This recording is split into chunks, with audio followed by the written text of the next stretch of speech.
Ada 10 orang tuh. Kita tunggu 3 menit lagi.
Untuk Kumil bisa absen dulu di in-house.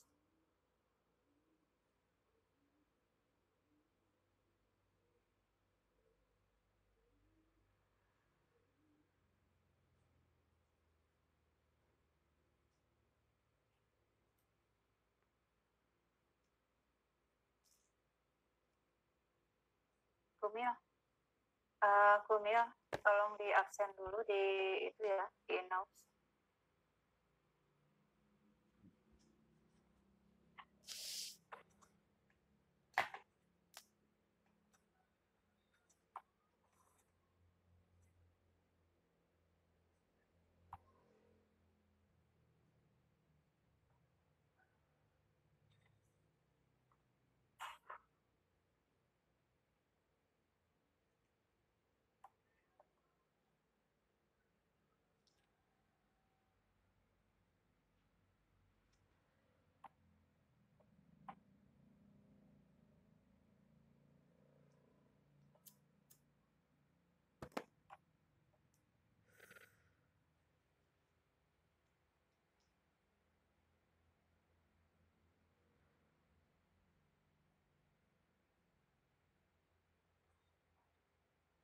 Baik, kita mulai aja ya.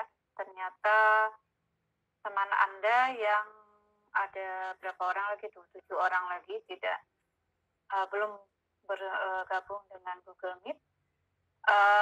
Nanti tolong ya bagi PJ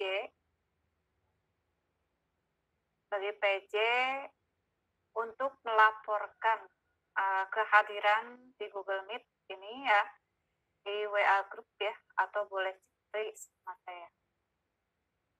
Oke, untuk pertemuan yang kedua ini, apa materinya sudah Anda download? Sudah, Ibu. Sudah. Sebenarnya materi ini pernah saya sampaikan juga ya di praktika perpajakan waktu semester yang lalu, tapi mungkin belum seluruhnya saya ini kan ya. Baik, kalau di Google Meet ini tidak bisa pindah host ya. Misalnya host saya dipindahkan ke Jajang, nanti Jajang yang nge-admit temannya, barangkali nanti ada temannya 5 orang lagi yang masuk. Nggak bisa ya, karena beda mungkin dengan di Zoom ya. Kalau di Zoom kan bisa pindahkan atau menjadi host saat lebih dari 1 orang. Ya, kita mulai. Untuk materi yang pertama itu adalah, ini sudah muncul slide-nya?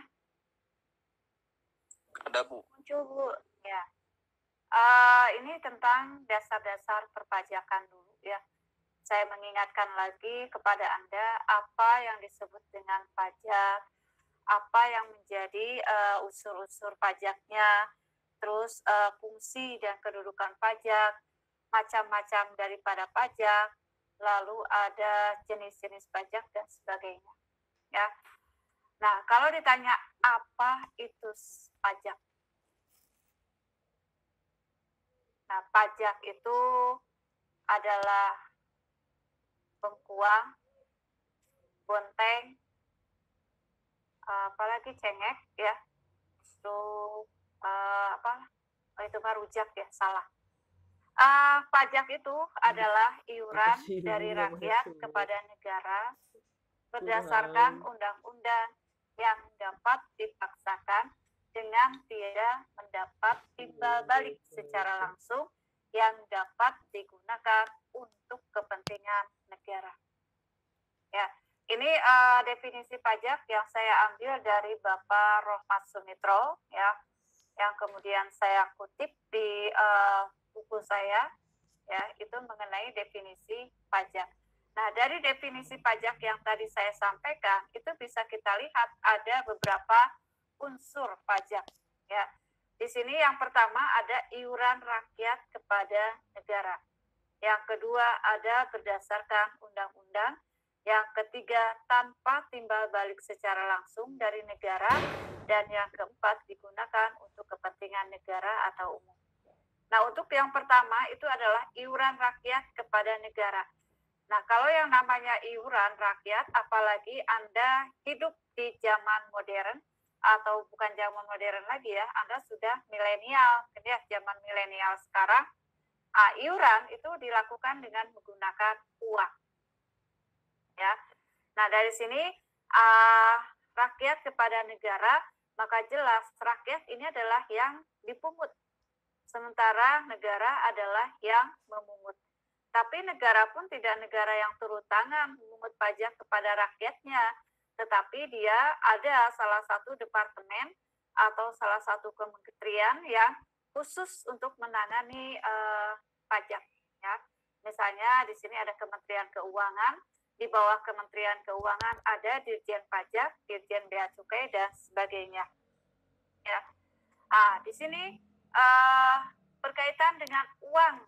Nah, kalau bicara uang, saya juga ingin bicara dulu ya tentang metamorfosis uang yang Anda pegang saat ini. Itu dari zaman dulu itu mengalami bermetamorfosis ya, atau berubah-ubah dari zaman dulu. Nah, apalagi istilah pajak sebenarnya sudah dikenal oleh pada zaman Nabi Muhammad SAW juga sudah dikenal ya. Nah, kalau bicaranya ke zaman-zaman sekarang atau zaman-zaman sejarah ya, metamorfosa daripada uang, mungkin Anda dulu pernah belajar sejarah ya. Ada yang dikenal zaman Mesolitikum ya, atau zamannya batu. Nah, pada zaman batu itu salah satu ciri daripada masyarakatnya itu seperti apa? Berpindah-pindah. Seperti apa, Jang?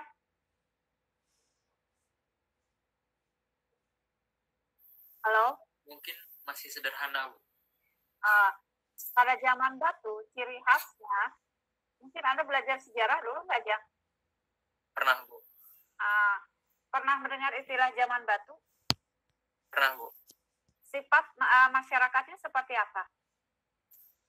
Nomaden, Bu.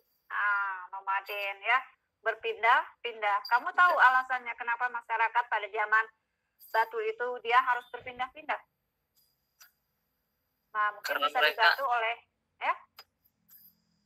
Mereka mencari mungkin kenyamanan kebutuhan hidupnya.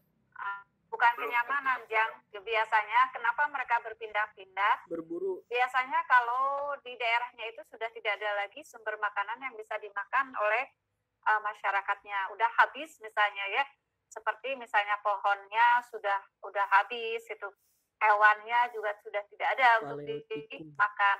Nah, untuk melangsungkan ke survive-nya mereka untuk bertahan hidup, mereka kan harus tetap makan gitu kan. Nah, maka mereka akan mencari tempat yang lain. Nah, pada zaman itu belum dikenal istilah alat pembayaran, yaitu jauh karena masih segala macamnya masih menggunakan batu gitu ya. Jadi kalau mau makan juga alat-alatnya dari batu, terus tempat tidur juga dari batu. Nah, itu dari zaman Mesolitikum atau pada zaman batu. Nah, maju-maju ke sini itu sudah mulai dikenal adanya pasar ya. Sudah dikenal adanya pasar, di mana di pasar itu ada penjual dan pembeli ya, atau ada juga alat pertukaran. Nah, di sana juga sudah mulai dikenal alat pembayaran. Tetapi alat pembayarannya bukan uang yang seperti Anda pegang sekarang, itu masih mereka itu masih pada menggunakan uang koin emas ya. Nah, dari uang koin emas itu masih bisa digunakan untuk membeli ya, atau menukarkan barang, bukan menukarkan, membeli dan menjual. Nah, lalu ke sini baru dikenal istilah barter. Kalau barter itu pertukaran, ya Anda menukarkan. Nah, tetapi menukarkannya yang seperti apa gitu, yang memberikan manfaat bagi orang lain. Contohnya, saya punya semangkuk nasi, Jajang punya semangkuk ikan. Nah, kalau saya tukar semuanya, saya tukar nasi saya dengan Jajang ya, Jajang nanti dapat nasi dari saya dapat nasi dari dapat lauk pauk dari Jajang. Tapi kalau semuanya nggak ada manfaatnya, tetap tidak bisa makan misalnya, karena saya nggak mungkin makan lauk aja, atau misalnya Jajang makan nasi aja. Nah, tapi ya setengah nasi dari saya ditukar dengan setengah piring daripada lauk pauk yang ada di Jajang. Nah, itu bisa menimbulkan manfaat baik bagi saya ataupun juga Jajang. Ya. Nah, baru dari situ ke sini mulailah dikenal istilah sistem barter. Bukan sistem barter, maaf, alat pembayaran yang dikenal dengan istilah uang. Nah, uang itu pun juga mengalami ada dua, yaitu uang kartal dan uang giral. Nah, ini iuran rakyat itu bisa digunakan dengan menggunakan uang, baik uang kartal ataupun juga uang giral. Nah, saya tanya dulu, uang giral itu apa? Nah,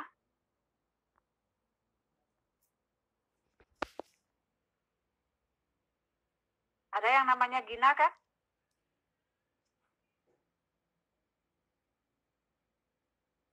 Halo Gina? Ada, Bu. Ya. Uang giral itu seperti apa, Gin? Uang giral tuh kayak cek. Ya, kayak cek ya. Kalau uang kartal? Kayak uang kayak gitu. Uang kartal itu adalah uang kertas dan uang logam yang kita pegang sekarang ya. Nah, itu dikatakan sebagai uang kartal. Nah, karena di sini iuran rakyat harus dalam bentuk uang, nah sebenarnya pajak itu sudah dikenal juga pada zaman kerajaan ya. Cuman pada zaman kerajaan iuran rakyatnya tidak dalam bentuk uang, dia dalam bentuk barang atau biasa dikenal dengan istilah upeti ya. Misalnya Anda punya padi, maka yang dibayar upetinya dalam bentuk padi. Atau misalnya Anda punya kambing, maka bayar upetinya dalam bentuk kambing ya. Bahkan pernah dipelesetkan dulu tuh di film-film kolosal ya. Kalau Anda menonton film-film kolosal seperti Saur Sepuh gitu ya, Brahma Kumbara atau Majapahit, itu tuh ada bukan pelecehan ya, semacam anekdot gitulah. Jadi kalau dia tidak bisa membayar pajak atau membayar upeti kepada pemerintah setempat, maka kalau punya kambing ya kambingnya yang dibawa gitu ya. Atau kalau punya anak gadisnya yang dibawa oleh si prajurit-prajurit yang diperintahkan untuk memungut upeti kepada rakyatnya gitu ya. Nah, itu kan ada semacam perlawanan juga dari pihak rakyat. Kenapa mereka ingin membayar upeti, karena upetinya itu dipergunakan dengan cara disalahgunakan oleh si pemungut upeti tersebut ya. Nah, jadi untuk unsur yang pertama itu iuran rakyat di sini harus dalam bentuk uang, dan rakyat di sini dia bertindak sebagai yang dipungut pajak, sementara negara yang memungut pajak. Lalu yang kedua di sini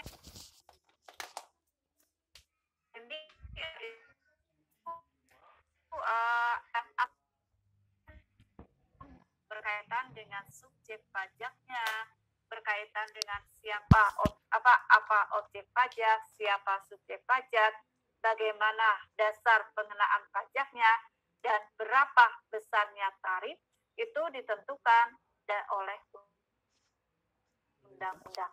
Kalau bicara bicara pajak penghasilan, maka kita bicaranya tentang undang-undang pajak penghasilan, undang-undang PPH. Nah, lalu di sini tanpa timbal balik secara langsung dari negara. Ini mengandung arti bahwa ketika hari ini kita membayar pajak, ya hari ini Anda datang ke KAP misalnya atau ke kantor bank ya, karena biasanya selain kantor Samsat atau Dispenda, Anda juga bisa bayar pajaknya melalui bank. Nah, lalu begitu keluar dari kantor pelayanan pajak, misalnya Anda bisa tiba-tiba melihat ada jalan layang atau tiba-tiba ada pembangunan, ya. Tidak, makanya ini dikatakan tanpa timbal balik, ada timbal balik secara langsung dari negara. Tetapi nanti timbal baliknya bisa kita rasakan 3 tahun yang akan datang atau 5 tahun yang akan datang. Saya juga punya cerita, di sini ada 3 orang anak yang sedang berbincang-bincang, ya. Anak yang pertama dia mengatakan, bapak saya punya mobil. Lalu yang kedua, anak yang kedua mengatakan bahwa bapak saya punya kapal ya atau pesawat terbang. Tapi anak ketiga dia mengatakan bahwa bapak saya punya jalan. Karena ini artinya apa? Tanpa adanya jalan, baik kendaraan bermotor ataupun pesawat terbang itu tidak akan bisa jalan. Ya, karena intinya itu adalah pembangunan yang dilakukan oleh negara berasal dari uang pajak yang kita bayar. Ya. Lalu yang terakhir, ini digunakan untuk kepentingan negara dan umum. Kepentingan negara seperti apa yang berasal dari pajak? Ya contohnya untuk pembangunan infrastruktur ya, baik untuk jalan raya, untuk tempat-tempat ibadah, tempat-tempat pendidikan, ya tempat atau gedung-gedung yang berkaitan dengan kepentingan umum atau kepentingan negara. Nah, itu berasal dari pajak. Nah, pajak itu dikatakan merupakan sumber utama, apalagi bagi negara kita ya, negara Indonesia, itu masih menggunakan pajak sebagai sumber utama pendapatan negaranya. Jadi, sebagian besar pendapatan negara yang tercermin di dalam APBN, anggaran, pendapatan, dan belanja negara, itu masih banyak menggunakan dari unsur pajak. Ya. Lalu selanjutnya di sini ada fungsi pajak, fungsi dan kedudukan pajak. Fungsi dan kedudukan pajak di sini saya ambil ada 2. Nah, sebenarnya masih banyak ya fungsi-fungsi lainnya, tapi saya menggarisbawahi hanya fungsi 2, yang 2 aja. Yang pertama itu adalah fungsi budgetair. Nah, pajak dikatakan sebagai sumber dana bagi pemerintah untuk membiayai pengeluaran-pengeluaran yang tercermin dalam anggaran pendapatan dan belanja negara. Kalau Anda tahu artinya budgetair itu adalah anggaran. Jadi untuk apa? Untuk bisa membuat anggaran yang baik gitu ya, terlaksana dengan baik, itu berawal dari ya anggaran pendapatan dan belanja negaranya yang seperti apa gitu kan. Dan ini digunakan untuk pengeluaran yang pemerintah ya.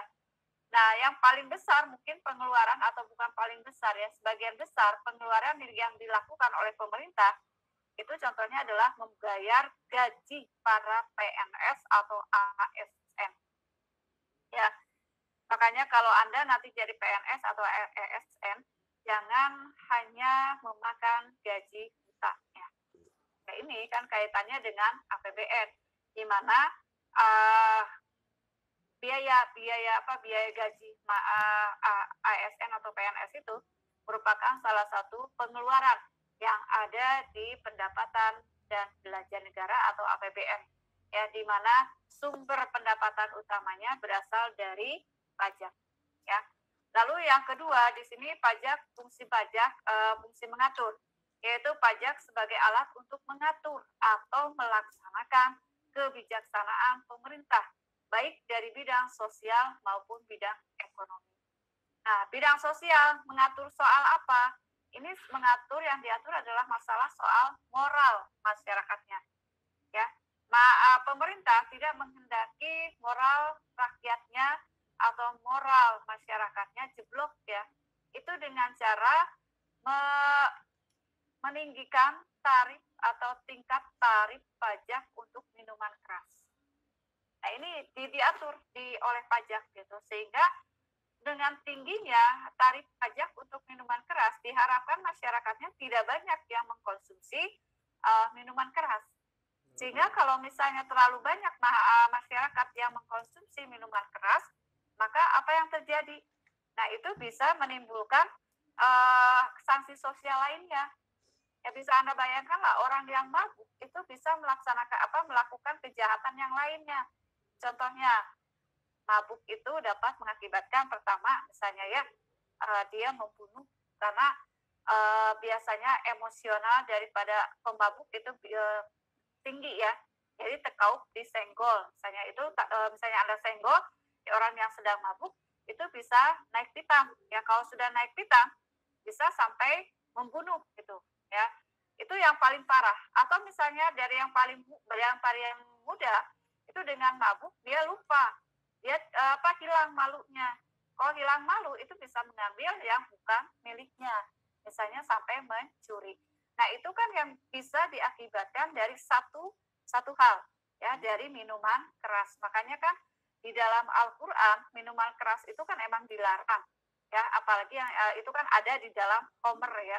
Walaupun di dalam ininya kan Homer itu ada kias ya, bahasa kias ya. Jadi ini kan dengan Homer gitu kan. Nah, yang memabukkan itu kan dilarang. Nah, sehingga untuk menghindari turunnya moral daripada masyarakat, maka pemerintah mengatur dengan mengenakan pajak yang tinggi untuk minuman keras. Kalau tidak percaya, silakan Anda datang ke diskotik ya. Karena mohon maaf karena ada juga kan mahasiswa yang demi penelitian, apalagi orang-orang itu ya, orang-orang sosiologi atau psikologi ya, dari orang-orang psikologi kan biasanya untuk melihat bagaimana psikolog seseorang yang misalnya yang broken home gitu kan ya. Nah, itu kan biasa mereka mencari orang-orangnya di diskotik gitu kan. Nah, pas Anda sambil ikutan teman yang anak psikologi, misalnya untuk teman Anda itu meneliti, Anda juga iseng-isengan. Udahlah aku pesen aja minuman kerasnya misalnya. Nah, bisa Anda bayangkan mungkin berapa harga satu gelas kecil daripada misalnya red wine atau white wine, anggur putih atau anggur merah ya, atau vodka misalnya ya, dan lain-lain. Nah, itu boleh kalau nggak percaya gitu, silakan aja Anda coba gitu, ajak teman psikologinya nanti untuk kamu neliti neliti psikologi si pengunjung atau si yang suka ada di sana gitu ya. Nah, sedangkan Anda mencoba memesan gitu. Nah, harganya berapa kan bisa dibayarkan. Cuman emang karena masyarakat kita itu selalu ingin dikatakan sebagai orang yang sama juga kayak orang luar ya, karena kan kita itu sifatnya suka meniru ya, suka meniru apa yang dilakukan oleh orang luar gitu kan.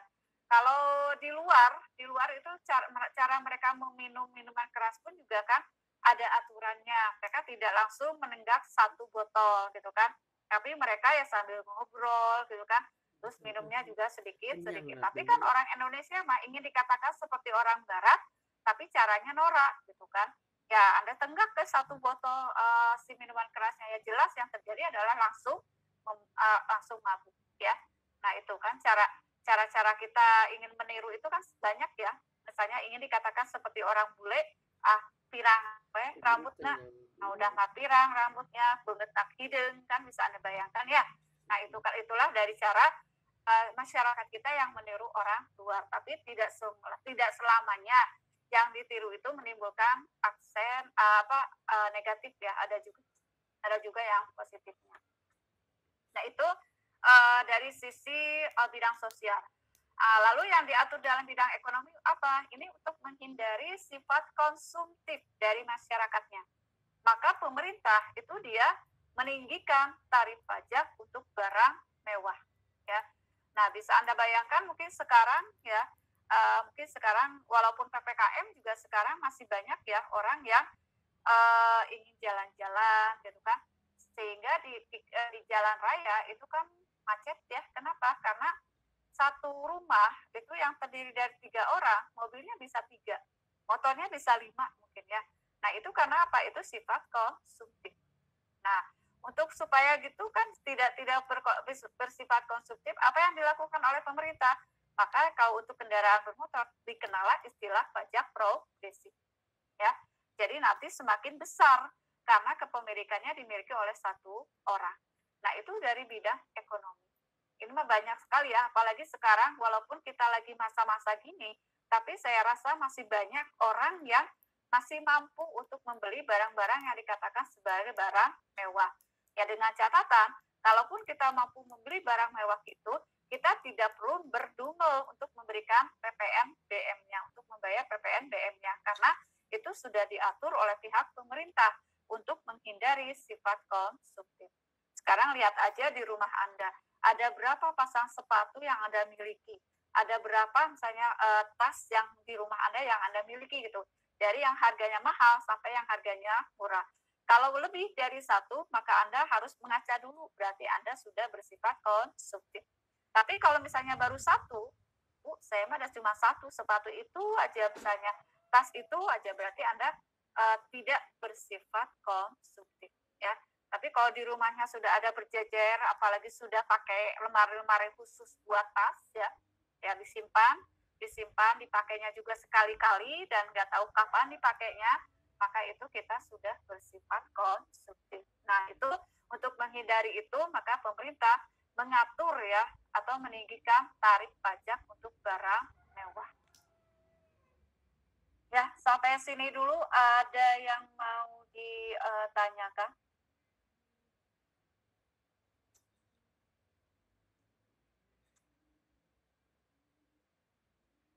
Ya, ada yang mau ditanyakan? Kalau bisa, ketika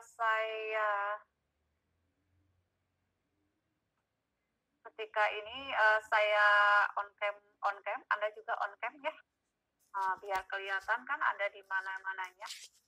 Ya, ada yang mau didiskusikan dulu, dilihat dari definisi serta tadi tuh apa unsur-unsur daripada pajak. Ya. Kalau tidak ada, kita lanjut ya. Mungkin belum ada yang mau ditanyakan ya.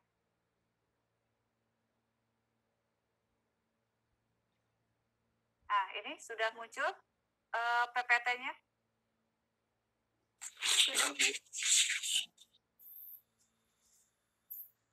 Nah, ini ya.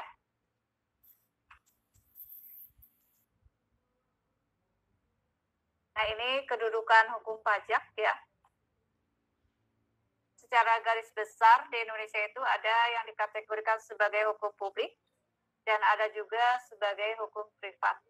Nah, kalau hukum publik ini adalah hukum yang mengatur hubungan antara negara dengan warga negaranya. Nah, ini suka ada sanksi ya. Sanksinya seperti apa ya? Masuk penjara atau denda.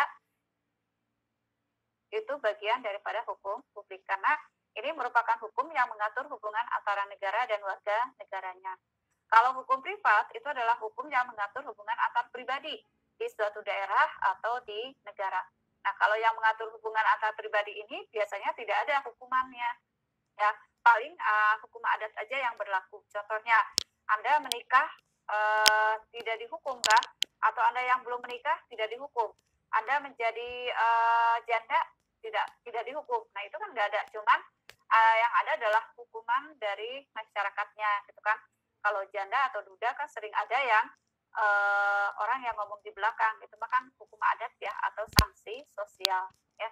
Nah, di sini dengan demikian maka hukum pajak itu masuk ke hukum publik atau privat.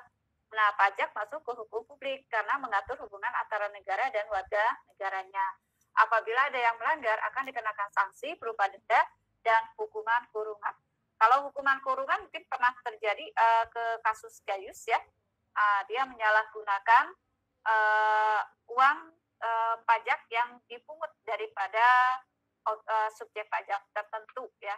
Ini yang terjadi pada Gayus, sehingga Gayus dia menerima hukuman ya. Atau kalau hukuman langsung kayak gitu enggak ya, belum pernah ada. Yang paling banyak itu adalah denda. Jadi kalau Anda tidak membayar PBB misalnya ya, tidak membayar pajak bumi dan bangunan pada tahun ini, ketika tahun depan Anda bayar, nah itu ada denda. Tapi itu dulu gitu ya, karena pernah ada keputusan dari Kementerian Keuangan atau Ditjen Pajak tentang menghapuskan denda ya. Apalagi mungkin Anda pernah mendengar pajaknya apa ya? Itu ya pajak yang terbaru itu saya lupa lagi. Anda ikut jadi seluruh pajak yang harus Anda bayar itu akan lebih besar ya. Ya, nah itu tuh pokoknya sama kalau hukum publik dan hukum privat. Nah, ini secara pemungutan pajak. Ini adil ya, pemungutan kayak gini. Jadi tetap aja kalau Anda misalnya beli laptop ya, laptop mau yang miskin atau yang kaya, ya itu sudah ada pajaknya. Itu makanya syarat pemungutannya adalah adil. Lalu berdasarkan undang-undang berkaitan dengan pemungutan segala sesuatu ya, undang.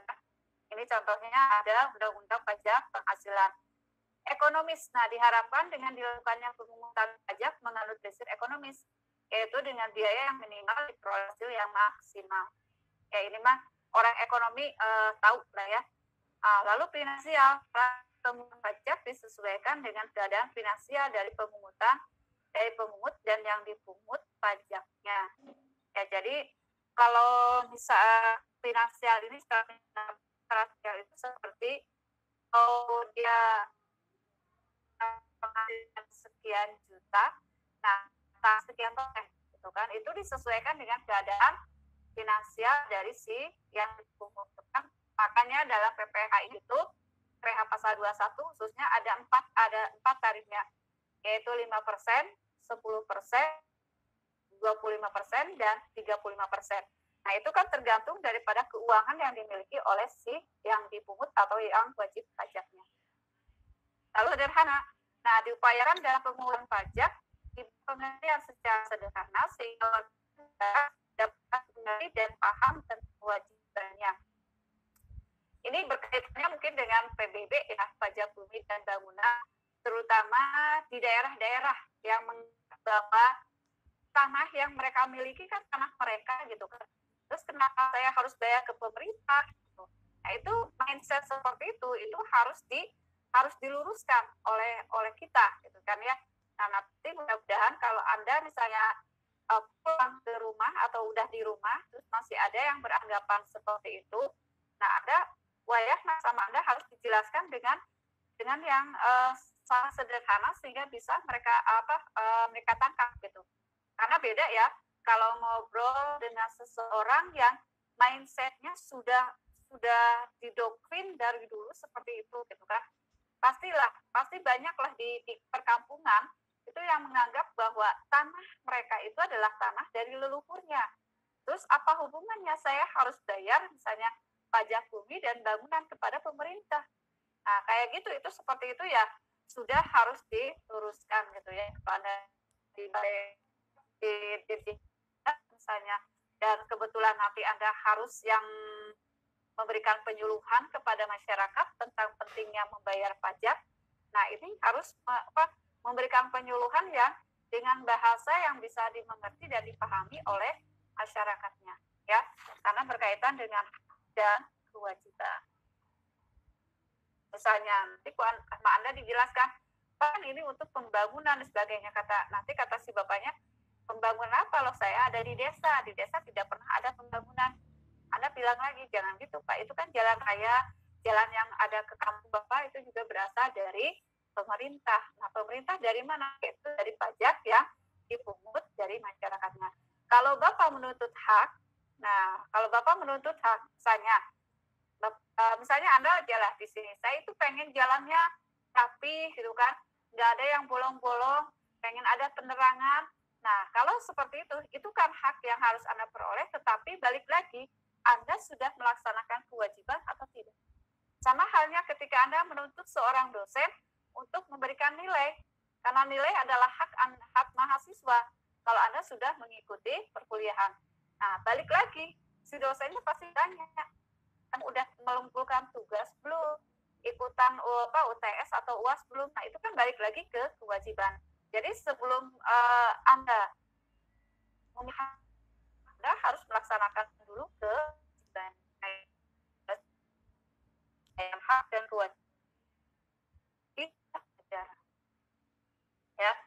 Nah, di sini kita masuk ke pengelompokan pajak. Di sini ada pajak yang menurut penggolongannya, menurut sifatnya, dan menurut pemungutnya. Nah, di sini kalau melihat menurut golongannya itu ada pajak langsung dan pajak tidak langsung. Nah, yang namanya pajak langsung itu adalah pajak yang dipungut langsung pada wajib pajaknya tanpa perantara.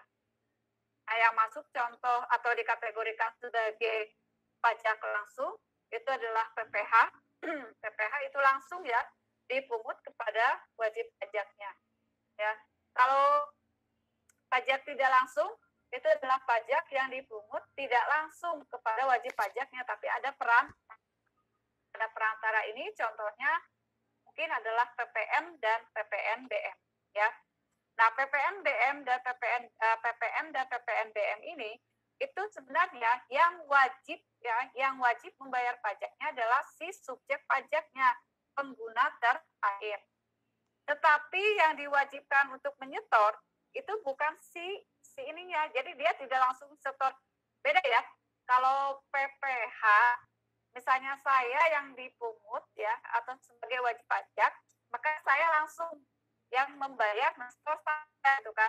Tapi kalau yang pajak tidak langsung seperti PPN dan PPNBM, saya yang beli barang, saya yang bayar pajak, tapi yang setornya tidak saya. Ada yang setornya yang perusahaan-perusahaannya, ya. Maka itu dikategorikan sebagai pajak tidak langsung. Nah, ini menurut golongannya.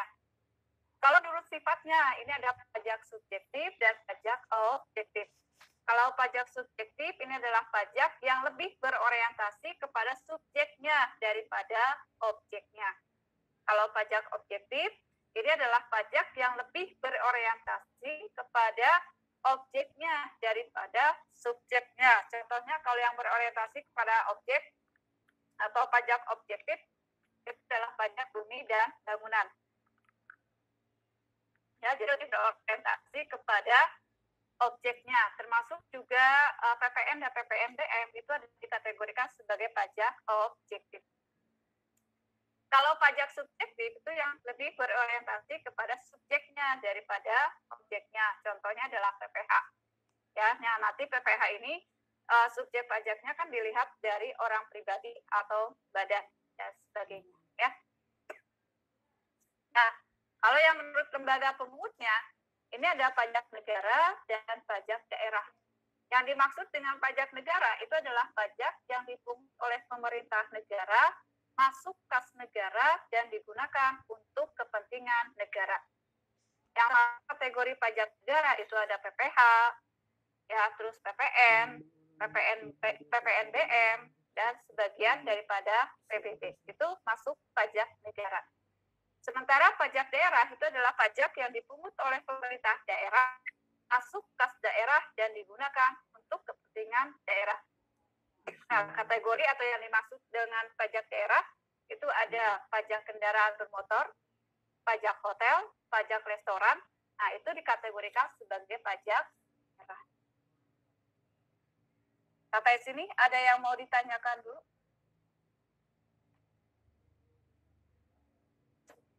Sebelum saya masuk ke pemungutan pajak ya. Ya, ada yang mau ditanyakan dulu?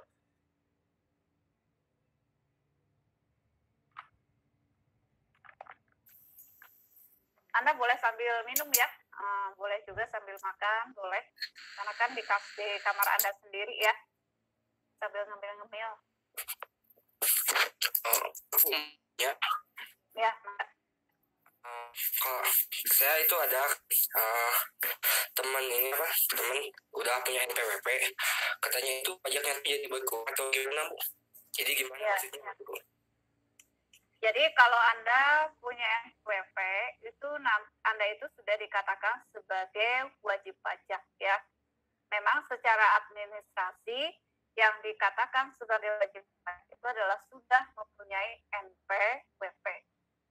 Nah, tetapi bukan berarti jumlah pajak yang dibayar itu berkurang, tidak ya. Yang berkurang itu atau bertambah adalah kalau Anda posisinya sebagai ASN atau PNS. Nah, bagi PNS atau ASN yang tidak memiliki NPWP, maka si pajak yang harus dibayarnya akan lebih tinggi dibandingkan kalau punya NPWP. Ya, kalau misalnya Anda nanti sudah bekerja di perusahaannya juga diharuskan punya NPWP, itu hanya untuk keinian administrasi ya, hanya untuk ke administrasi yang berkaitan dengan perpajakan. Jadi nanti ketika Anda mau ngisi SPT, yang ditanya terlebih dahulu adalah NPWP-nya. Sama halnya ketika Anda kuliah di UIN atau kuliah di ekonomi syariah, yang pertama mungkin ditanyakan oleh orang luar atau oleh kegiatan Anda mau minta transkrip, dan yang pertama ditanyakan selain nama NIM kan, nah nomor induk mahasiswa kan. Nah sama juga ketika Anda mau bayar pajak, yang ditanyakan nomor NPWP-nya. Jadi tidak akan mengurangi besaran pajak ya. Cuman ya kalau untuk PNS dan ASN itu wajib punya NPWP. Karena kalau tidak punya NPWP itu jelas tingkat tarifnya yang harus dibayar lebih tinggi yang seharusnya. Karena di PPh itu ada 5%, 10, 15, 5%, 10, 15 dan 25 dan 30 ya. Nah, kalau nggak salah lah. Kalau misalnya seharusnya Anda 5%, nah tetapi karena tidak punya NPWP, maka si tarifnya 15% lebih tinggi. Berarti Anda masuk ke yang 20%. Kalau ASN atau PNS. Nah, pada tata cara perpajakan itu kita bahas tentang PWP ya, apa itu NPWP, apa itu NPPKP, apa itu SKP dan sebagainya, SPT. Nah, nanti dibahasnya pada pertemuan ke-2, 3, 4, 5, kalau nggak salah keempat atau kelima, yang berkaitan dengan ketentuan umum dan tata cara perpajakan. Itu ya, Alvin ya. Ya, baik Bu, makasih Bu. Ya, ada lagi yang mau ditanyakan? Kalau udah punya penghasilan di atas PTKP. Ya, siapa tahu nanti di sini nanti ada yang mau masuk PNS ya, itu harus siap-siap dengan NPWP. Sehingga termasuk kalau Anda mau melanjutkan perkuliahan ke luar negeri, nah itu biasanya juga diminta NPWP. Dan biasalah sekarang pun itu kegiatan bankan mempunyai NPWP. Tambah lagi sekarang ada syaratnya lagi, mungkin sudah vaksin atau belum ya. Ya. Izin bertanya, Ya, Bu. ya, enggak ya. Ini izin bertanya tentang SIM dan SKJK itu kan termasuk pendapatan negara, tapi disebutnya NBP, pendapatan negara bukan pajak. Sifatnya pajak ya Bu, tahun sekali ada kalau tiap pembelian nasi kan tiap 5 tahun sekali pasti diaktifin lagi, SKJK juga diaktifin lagi. Nah, kenapa itu tidak dimasukkan ke pajak?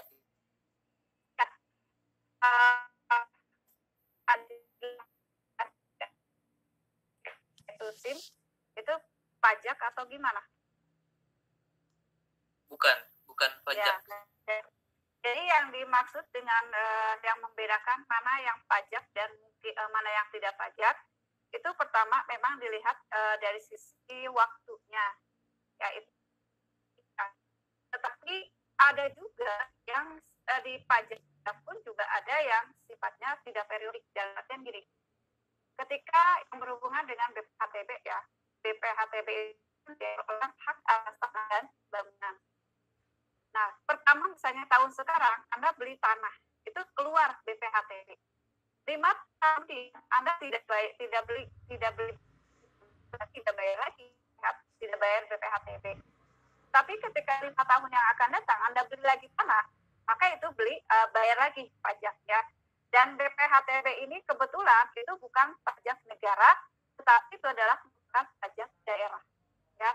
Nah itu mah tergantung daripada ketentuan daripada pemerintah setempatnya. Nah kenapa untuk SIM dan SKCK? Nah itu tidak dikategorikan sebagai pajak. Tidak ya, jadi tidak semua yang sifatnya periodik atau tidak semua yang sifatnya periodik itu dikategorikan dengan pajak. Jadi di sini pajak itu hanya dikenal PPh, terus PPN ya, PPh, PN, PPNBM, PBB dan BPHTB. Di luar ini itu bukan pajak, tetapi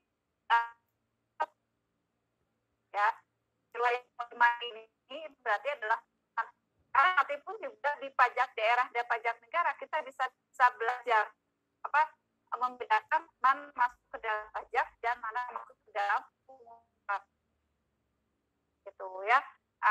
Ada lagi pungutan liar pun juga banyak ya, pungli di luar yang memang ada dari sananya juga ada. Jadi memang betul kalau misalnya dari SIM ataupun itu masuknya kepada pendapatan bukan pajak ya, karena yang dimaksud pajak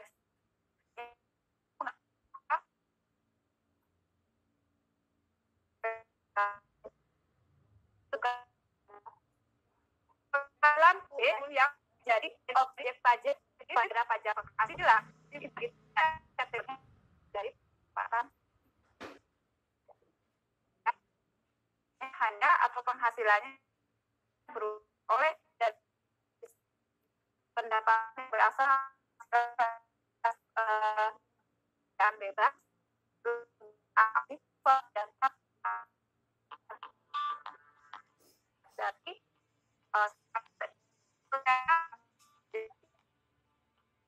bukan pajak tapi itu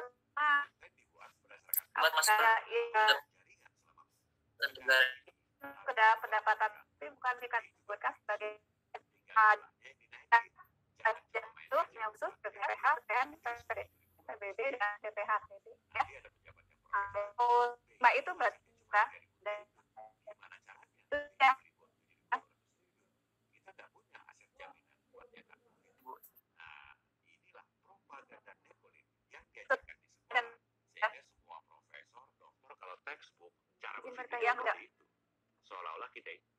Untuk cicilan minimal pendapatannya berapa ya Bu per bulan?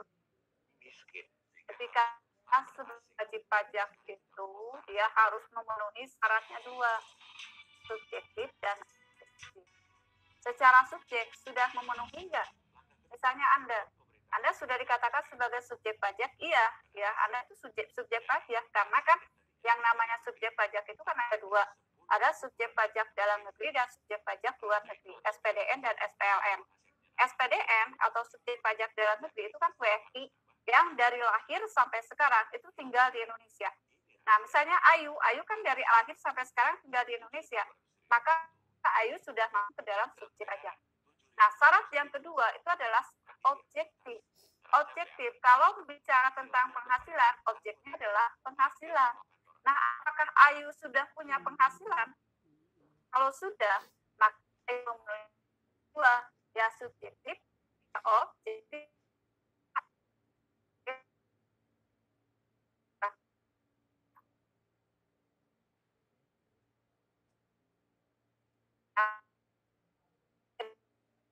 Ini syarat subjektif dan objektif. Lalu misalnya Ayu sudah menjadi wajib pajak. Nah, penghasilan Ayu misalnya cuma 2 juta per bulan ya. Penghasilan Ayu 2 juta per bulan kalikan 12 karena yang namanya pajak itu dibayarnya 1 tahun sekali, maka dikalikan 12 24 juta. Itu pendapatan Ayu. Nah, ingat di dalam menghitung besarnya pasal 21 itu ada dikenal PKP dan ada PTKP, ada hasilan kena pajak dan ada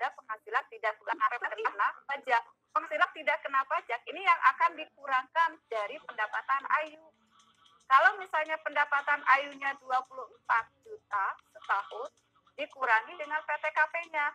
Ayu belum menikah, tidak punya anak. Itu PTKP-nya, jumlah PTKP-nya adalah sebesar 54 juta. Tentang besaran 54 jutanya nanti kita bahas di pertemuan yang akan datang ya. Nah, sekarang 24 juta dikurangi 54 juta. Yang ada kan negatif. Nah, dalam pajak itu tidak dikenal istilah negatif. Kalau misalnya si penghasilan kita lebih kecil daripada PTKP-nya, maka di sini nihil. Itu artinya ada bayar pajak walaupun itu sudah dikatakan sebagai wajib pajak. Ada pun ya, karena dilihat dulu penghasilan kitanya sudah lebih besar dari PTKP atau tidak. Kecuali kalau Ayu penghasilan per tahunnya 60 juta dikurangi 54 juta PTKP ya. Nah nanti jumlah PTKP dibahas nanti lah. Atau pernah ya kalau nggak salah Pak itu 54 juta. 60 dikurangi 54 juta hasilnya adalah 6 juta. Nah 6 juta inilah yang akan menjadi yang akan dikalikan dengan tarifnya. Nah berapa tarifnya? Nah untuk yang 5% itu dari 0 sampai 50 juta. Maka Ayu tarifnya adalah 5 juta karena ada di kisaran 0 sampai 5. Nah itu jadi yang tanya berapa sih yang harus mereka jangan nunggu dulu begitu sampai Anda bertanya berapa sih jumlah sebenarnya harus saya bayar pajak gitu kan, atau penghasilan berapa, hitung aja dulu penghasilan Anda adalah sekian di atas NPWP atau di bawah PT. Kalau di atas PTKP penghasilan kita berarti siap-siap ada pajak yang harus kita bayar. Kalau di bawah PTKP berarti tidak ada kewajiban kita untuk membayar pajak karena hasilnya adalah negatif atau kita sebut nihil. Ya, berarti tidak ada kewajiban untuk membayar pajak. Itu ya, Ayu. Berarti Bu, kalau dari kasus yang barusan berarti pajaknya 5% dari 6 juta ya Bu? Iya. 5% 6 juta. Itu 1 tahun ya. Ya, ada lagi? Ibu hanya ingin bertanya Bu. Ya, mangga. Kalau PWP itu kita bisa NPWP sebelum punya penghasilan Bu, harus ada penghasilan dulu baru punya NPWP Bu. Kalau Anda sudah merasa cukup untuk punya NPWP, silahkan. Ya, berarti di atas 17 tahun mungkin sama halnya seperti KTP ya. Silakan. Oh, Anda untuk berjaga-jaga ya. Nanti siapa tahu misalnya Anda masuk perusahaan sudah dinikah. Karena kalau nggak salah sekarang pun juga Anda mau buka rekening baru di bank itu sudah harus punya NPWP. Ya, jadi misalnya, tapi tidak menjadi syarat mutlak sih sebenarnya kalau nggak salah ya. Jadi kalau tidak punya NPWP ya tetap dilayani gitu. Cuman kalau punya NPWP akan lebih memudahkan karena biasanya gini, kalau NPWP itu nantinya membantunya dalam hal perihal administrasi ya Neng ya. Apalagi kalau di bank konvensional kan ada dikenal istilah bunga. Nah terhadap bunga itu akan dikenakan pajak. Karena bunga merupakan salah satu objek pajak daripada penghasilan. Makanya jangan heran kalau Anda lihat di rekening koran di bank yang dibagikan oleh bank, itu kalau ada bunga biasanya diikuti juga dengan pajak. Nah itu berarti otomatis kita sudah bayar pajak. Nah pajak itu kan nanti disetorkan oleh pihak bank. Kalau punya NPWP, kitanya punya NPWP-nya terdaftar di daerah mana, maka si uang itu ke kantor pelayanan pajak di mana NPWP itu tercatat. Ya, ini harus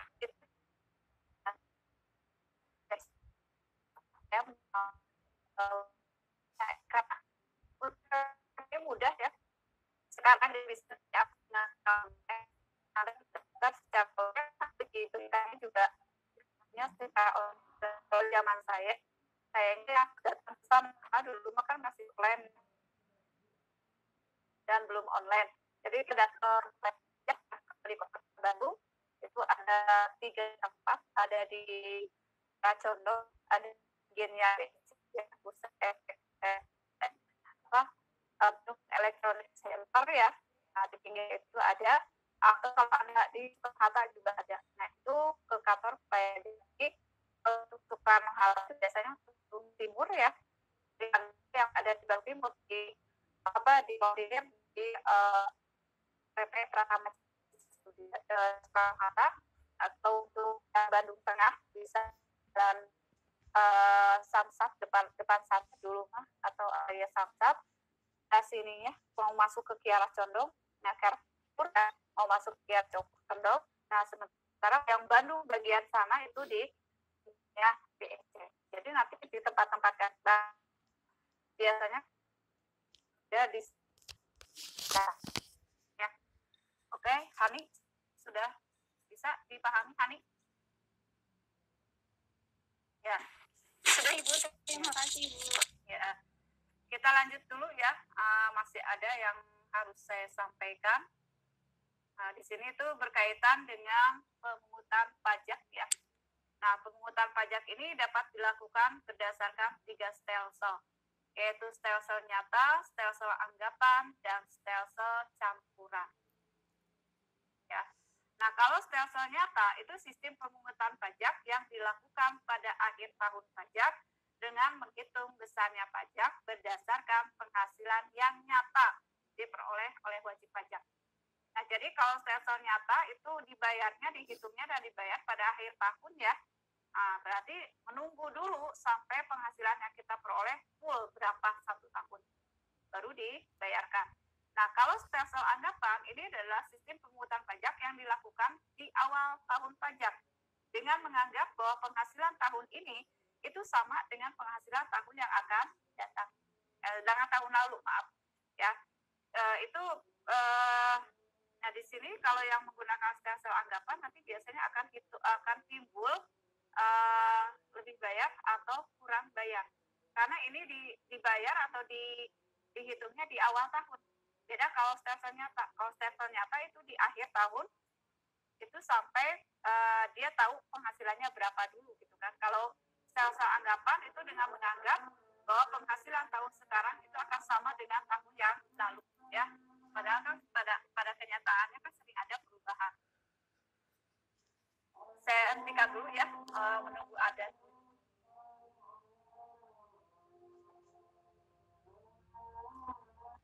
Dan akun misalnya pajak penghasilan yang dianggap sama dengan tahun yang lalu.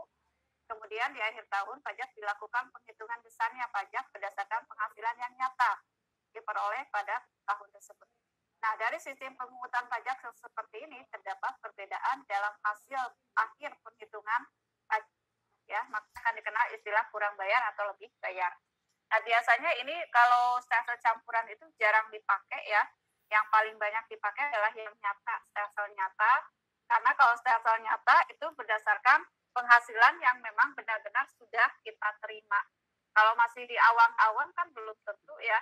Misalnya kita menganggap bahwa penghasilan hari ini itu sama dengan kemarin atau tahun lalu, itu kan beda ya.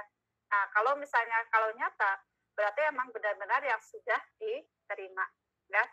Nah, lalu di sini ada asas pemungutan pajak ya. Nah, ini tuh ada berdasarkan domisili, ada sumber, dan ada kebangsaan. Jadi kalau berdasarkan domisilinya di mana ya, apakah di Bandung atau di mana. Terus sumbernya berasal dari mana? Apakah dari pekerjaan bebas atau berasal dari satu pemberi kerja. Nah, kalau kebangsaan dilihat dari WNI atau WNA, karena nanti untuk membedakan PPh pasal 23 atau 26. Ya. Nah, kalau di sini sistem pemungutan pajaknya itu ada yang dikenal dengan Official Assessment System, Self Assessment System, dan Withholding System. Nah, kalau Official Assessment System itu adalah sistem pemungutan pajak ketika pihak wajib pajak hanya berkewajiban untuk melakukan pembayaran terhadap sejumlah pajak ya, sementara pelaporan dan penghitungan dilakukan oleh pihak pemerintah. Nah, kalau yang bersifat Official Assessment System contohnya adalah PPB. Nah, ini sadar atau tidak sadar, Anda pernah mungkin merasa kenapa tiba-tiba ada pungutan pajak bumi dan bangunan.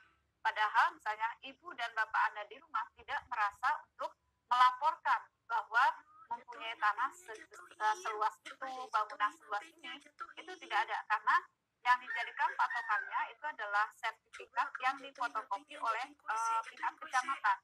Ya, jadi biasanya kalau Anda membuat sertifikat tanah, karena yang menjadi dasar untuk menghitung besarnya PBB itu kan sertifikat tanah ya.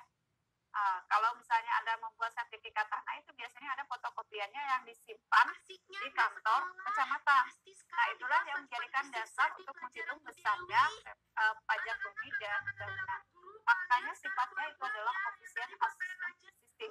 Jadi tidak ada yang melaporkan. Nah, tiba-tiba ditagih aja ya, tiba-tiba ada tagihan atau SPT ke rumah. Nah, itu adalah official assessment system. Nah, kalau untuk self assessment system, ini adalah sistem pemungutan pajak yang segala sesuatunya dilakukan sendiri oleh wajib pajak, mulai dari pelaporan, penghitungan sampai dengan pembayaran. Itu yang menghitung adalah self assessment system ya. Jadi kalau di Indonesia kita masih self assessment system untuk PPH ya. Contohnya PPH. Jadi PPH di kita itu masih menggunakan self assessment system. Nah, coba aja kalau sudah official assessment system, maka ya tapi kalau menurut Ibu sih mau self assessment system atau official assessment system, kalaupun dia niatnya tidak untuk bayar pajak, ya dia nggak akan bayar pajak. Contohnya, nah tanya aja ke orang tua Anda di rumah ya. Nah kan PBB itu kan official assessment system. Ya, tiba-tiba ada petugas RT yang membagikan SPT untuk pajak bumi dan bangunan. Nah, apakah si SPT itu sudah dibayar atau belum? Nah, jadi balik lagi ke kesadaran daripada masing-masing warga negaranya akan kewajiban untuk membayar pajak. Ya. Kalau withholding system, ini adalah sistem pemungutan pajak yang tidak melibatkan wajib pajak dan pemerintah dalam pelaporan, penghitungan, dan pembayaran, tetapi dilakukan oleh pihak ketiga. Nah, dalam hal ini adalah perusahaan yang melakukan pemungutan pajak secara kolektif. Nah, misalnya UIN. Nah, UIN dia memungut pajaknya berdasarkan withholding system. Ini seperti apa? PPH saya. Nah, bukan saya yang bayar, tapi dibayar oleh pihak UIN dengan catatan ya dari pendapatan saya sudah dikurangi dengan PPH pasal 21. Nah, itu yang kita sebut dengan withholding system. Jadi kalau di Indonesia masih menggunakan self assessment system ya untuk PPH. Ya, lalu di sini untuk tarif ya, tarif pajak itu ada 4, ada yang sebanding, tetap, progresif, dan degresif. Kalau yang progresif ini seperti ini ya, progresif itu semakin besar penghasilan maka tarifnya juga semakin besar. Nah, ini lapisan penghasilannya sampai 50 juta, tarif pajaknya adalah 5%. Di atas 50 juta sampai 250 juta itu 15%, di atas 250 juta sampai 500 juta itu 25%, dan di atas 500 juta itu adalah 30%. Ini ciri tarif pajak yang progresif, di mana penghasilan semakin tinggi, tarifnya pun juga akan semakin tinggi. Beda kalau yang degresif. Nah, yang degresif semakin tinggi penghasilan, semakin kecil tarifnya. Nah, ini sampai dengan 50 juta, 30%, jadi dibalik ya. Di atas 50 juta sampai 250 juta itu 25%, di atas 250 juta sampai 500 juta itu adalah 15%, dan di atas 500 juta adalah 5%. Nah, untuk tarif degresif ini tidak ada satu negara pun yang menganut tarif degresif ya, karena ini merugikan, kecuali kalau negaranya sudah tidak lagi berpatokan pendapatan utamanya berasal dari pajak ya. Nah, mungkin ini bisa dikenakan gitu kan. Apalagi ada satu negara ya, atau ada beberapa negara yang bahkan tidak mengenakan pajak sekalipun ya. Nah, kalau Anda mau silakan, yang pengen bebas dari bayar pajak, maka boleh pindah ke negara itu ya. Cuman di negara itu tingkat kejahatannya lebih tinggi ya daripada yang menerapkan tarif pajak. Nah, ini contoh ya. Oh, ini mah contoh yang tadi ya, yang saya ini kan di sini misalnya penghasilan netonya adalah 100.000. Ini untuk per hari ya, 30. Jadi penghasilan yang kita hitung di sini juga kalau memang Anda misalnya punya penghasilannya 30 harian ya, satu harinya 100.000, maka 100.000 kita kalikan 30. Atau ini saya contohkan kasus itu Anda jualan pulsa misalnya ya. Nah, jualan pulsa punya penghasilannya satu hari adalah 100.000 misalnya. Ini tuh labanya ya, keuntungannya. Nah, keuntungannya ini kalikan 30 hari, 3 juta. Maka apa yang dihitung dalam 1 tahun, maka kita kalikan 12. 12 kali 3 juta ya, 36 juta. Nah, PPh pasal 21 kan PKP dikalikan hari. Ya, PKP-nya PN dikurangi PTKP. Ini PTKP-nya kas ketiga. Ini menikah punya anak 3 ya. Itu besarannya adalah 72 juta. Maka PKP-nya, nah ini yang 36 juta dikurangi dengan PTKP itu negatif. Nah, negatif di sini berarti adalah nihil. Ya, kewajiban untuk membayar pajak. Ya.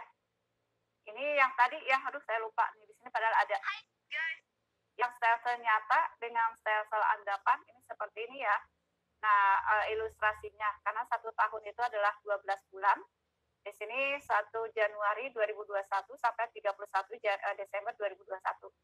Nah, kalau untuk penentuan ininya, mungkin Anda masih ingat ya, pelajaran SD atau SMP atau SMA, ya, di mana untuk menghitung besarnya hari dalam 1 bulan itu dilihat pakai tangan ya. Nah, di tangan itu kan ada yang menjedol ke atas, ada yang ke bawah. Tangan ya, dikepalkan, itu ada yang menonjol, ada yang turun ya. Kalau yang menonjol itu adalah lebih dari 31 hari ya, atau 31 hari. Kalau yang di bawah itu yang kurang dari 31 hari. Jadi kalau Desember kan, ini kan Januari, Februari, Maret, April, Mei, Juni, Juli, Agustus, September, Oktober, November, Desember. Nah, Desember ini pas yang menonjol, berarti 31 Desember.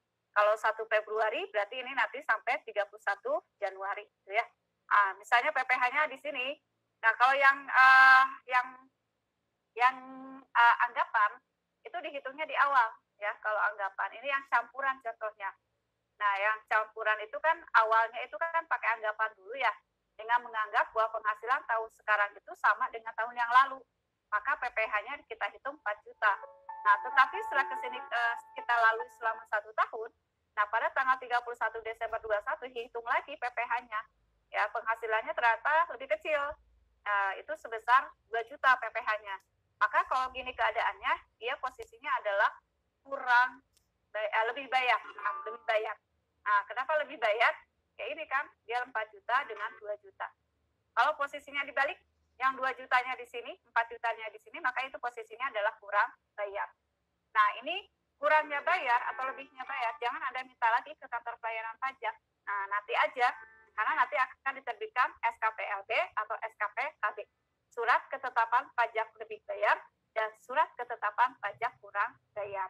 Ya, ini fungsinya apa? Nanti kan kalau sudah keluar ini, nanti si uangnya bisa direstitusikan untuk tahun pajak yang akan datang. Jadi tidak bisa Anda bawa lagi ke rumah uangnya ya. Ya, ini kan kelebihan lebih bayar pajak nih. Yang 2 juta ini itu tidak bisa Anda bawa lagi ke rumah, tetapi nanti direstitusikan atau diperhitungkan lagi untuk tahun pajak yang akan datang. Nah, kalau kurangnya ini nanti juga tetap dihitungkan untuk tahun pajak yang akan datang. Jadi kalau posisi ini lebih bayar, nah pada tahun akan datang misalnya Anda bayar pajaknya 2 juta, nah itu tidak bayar pajak, udah aja karena kita punya kelebihan pajak. Tapi kalau misalnya kurang bayar, nah ini Anda punya kurang bayarnya 2 juta, pajak sekarang 2 juta, maka tahun sekarang yang harus dibayar adalah 4 juta. Ya. Nah, itu berkaitan dengan dasar-dasar yang pertama yang berkaitan dengan pajak. Ada yang ditanyakan dulu? Paham ya? Ya, untuk PJ masih Gina atau ada yang lain? PJ Matkul Pajak ini siapa?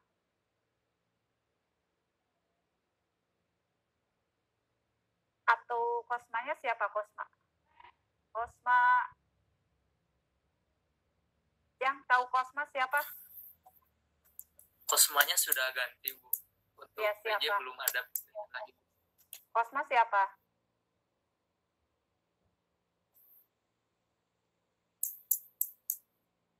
Kamu, Jam. Kosma masih kamu atau masih Agus atau siapa? Kosma. Oh gitu Gina ya, saya minta tolong Gina untuk menulis nama teman-teman kamu yang hadir hari ini ya. Dan nanti tolong dilaporkan di WA group ya untuk kehadiran yang hari ini tanggal 13 September tahun 2021 ya. Sebelum saya akhiri, tolong on cam dulu biar saya foto sebelum kita akhiri perkuliahannya ya, karena Anda pun juga harus sholat zuhur, ditambah juga harus makan siang dan masuk lagi mungkin ke mata kuliah yang lainnya ya. Ya, ayo silakan. Ahmad Sulaiman, Asep Somantri, Agis, Anis Kurni, Faris, Maji, Lira, Kumil, Mega, ayo Evi, Java. Ya, kita hitung 1, 2, 3. Ya, sekali lagi. 1, 2, 3. Oke. Di Irian ada Burung Cendrawasih. Sekian dan terima kasih. Assalamualaikum warahmatullahi wabarakatuh. Waalaikumsalam warahmatullahi wabarakatuh.